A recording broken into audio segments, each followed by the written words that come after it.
निदान पंचक। आज का टॉपिक है निदान पंचक। मैं हूं doctor Shyamveer Guraiya, assistant professor, रोग निदान department, faculty of Ayurveda, Jyoti Vidyapeeth women's university. आज देखेंगे रोग निदान के अंदर एक महत्वपूर्ण इम्पोर्टेंट टॉपिक निदान पंचक। इंट्रोडक्शन। यह एक रोग परीक्षा का साधन होता है जिसमें रोग की परीक्षा की जाती है। इसके द्वारा रोग की परीक्षा होती है। आयुर्वेद में रोग परीक्षा एवं रोगी परीक्षा का बहुत महत्व है। रोगी परीक्षा को विभिन्न आचार्यों ने अलग अलग बताया है। रोगी की परीक्षा त्रिविध परीक्षा, चतुर्विध परीक्षा, पंचविध परीक्षा, अष्टविध परीक्षा, 10विध परीक्षा और अन्य कई प्रकार से की जाती है। आयुर्वेद में रोग की परीक्षा 5 प्रकार से की जाती है जिसे निदान पंचक कहते हैं, जिसे यहाँ पर समझाया गया है। जो इस प्रकार है, निदान पंचक में 5 चीजें आती हैं जिसमें सर्वप्रथम निदान, जिसको मॉडर्न में कॉजेज या इटियोलॉजी के द्वारा सामंजस्य किया गया है। पूर्व रूप, जिसे प्रीमोनिटरी साइन मॉडर्न में कोरिलेट किया गया है। थर्ड नंबर पर रूप या लक्षण, जिन्हें क्लिनिकल फीचर्स कहते हैं।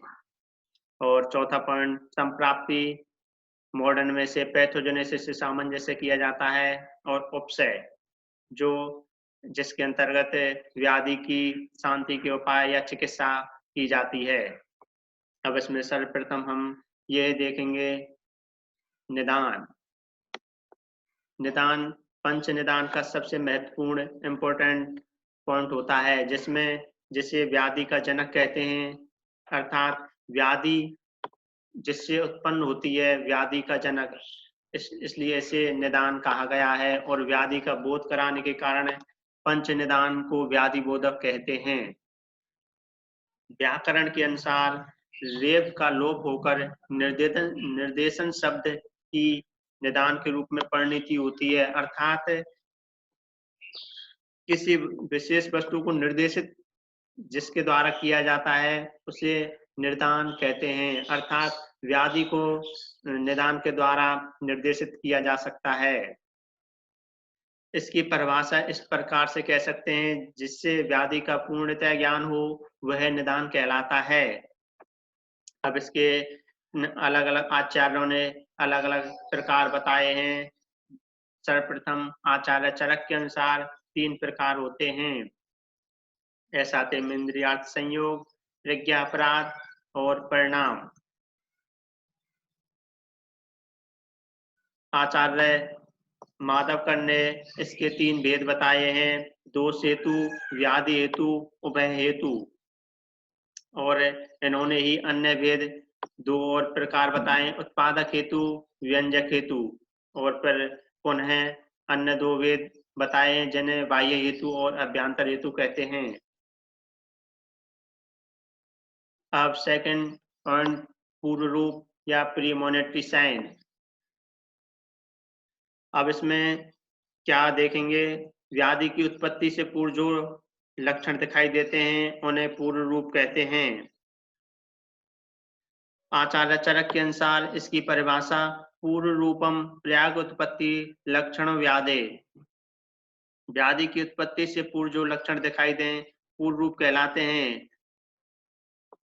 पूर्व रूप की इंपॉर्टेंस इस प्रकार से समझ सकते हैं कि अकेले निदान से रोग का विनिश्चय नहीं हो सकता।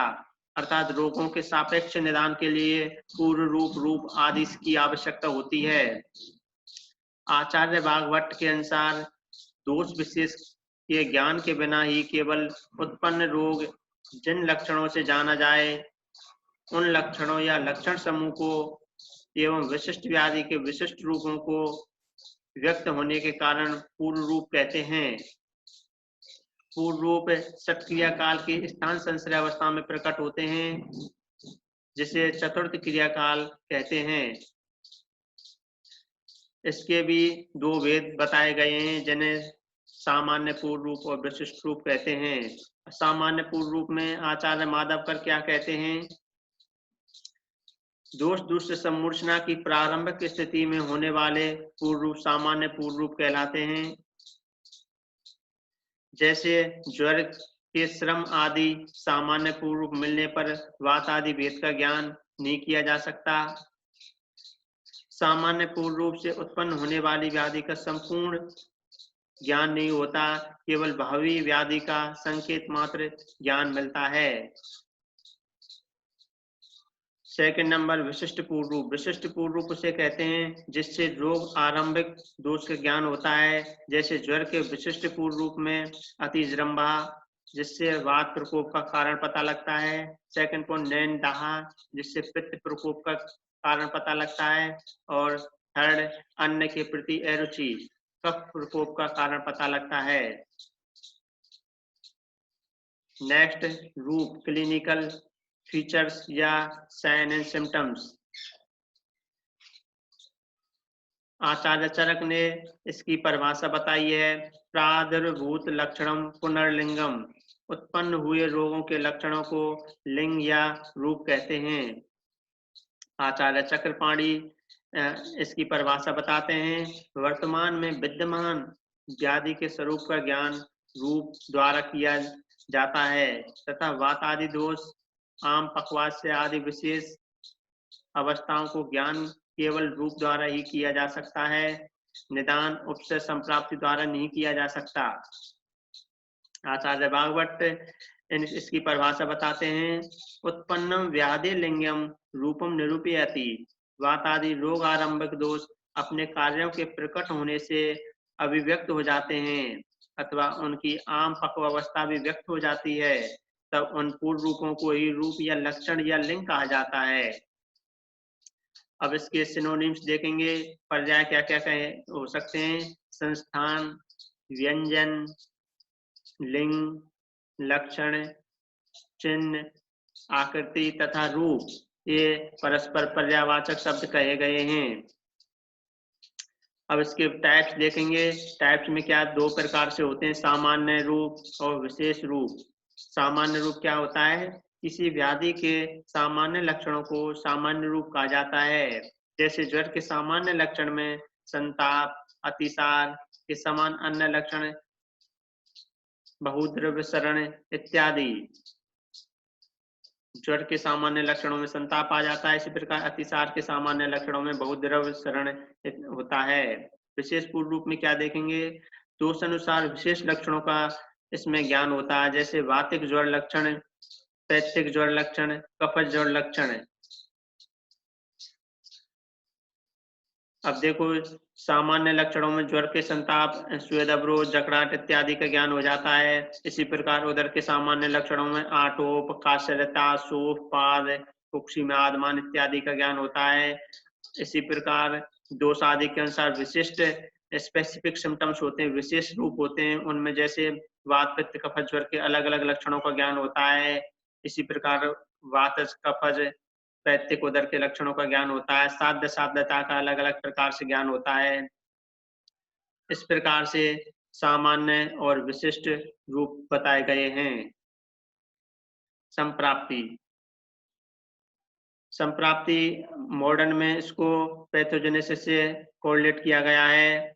इसकी आचार्य भागवत ने परिभाषा बताई है, यथा दुष्टेन दोषेन यथा चानु विसर्पता निवृत्तिर आमयस्यौ संप्राप्ति जातिरागति। अष्टांग हृदय के निदान स्थान का प्रथम अध्याय का 8वां श्लोक है। दोष विशेष प्राकृतिक आदि विविध निदानों से दूषित होकर और जिस प्रकार ऊर्ध्व आदि भिन्न गतियों के द्वारा शरीर में विसर्पण करते हुए धातु आदि को दूषित कर रोग को उत्पन्न करता, उसे संप्राप्ति कहते हैं। अर्थात रोगों की सम्यक प्राप्ति ही संप्राप्ति है। रोग का ज्ञान निदान, पूर्व रूप आदि से सामान्य रूप से होता है। रोग का सम्यक ज्ञान संप्राप्ति ज्ञान के बिना संभव नहीं है, क्योंकि दोष दूसरे की विकृत स्थिति को संप्राप्ति के द्वारा ही जाना जा सकता है। संप्राप्ति के पर्याय होते हैं जाति, आगति।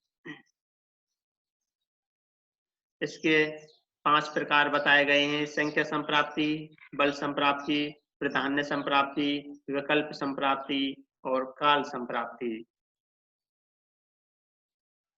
अब इसमें देखो नेक्स्ट उपसय। उपसय क्या होता है? उपसय औषध, अन्न, विहार, काल, देश आदि से उत्पन्न सुख में परंपरा को उपसय की संज्ञा दी गई है।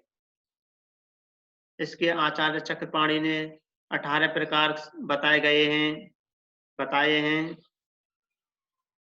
उपसय को आचार्य चरक ने गुणलिंगम व्याधि उपसय अनुपसभ्याम परक्षेत, किसी व्याधि के लक्षण अति अल्प हों अथवा छुपे हुए हों तो रोगों का निदान उपसय व अनुपसय के द्वारा किया जाता है। जैसे शोथ इन्फ्लामेशन में स्नेहन, उष्णोपचार तथा मर्दन से शांत होता है।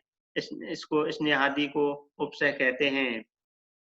उपसय पुनर्हेतुर व्याधि विपरीतानाम विपरीतार्थकारिणाम च औषध आहार विहार उपयोग सुखानुबंध है।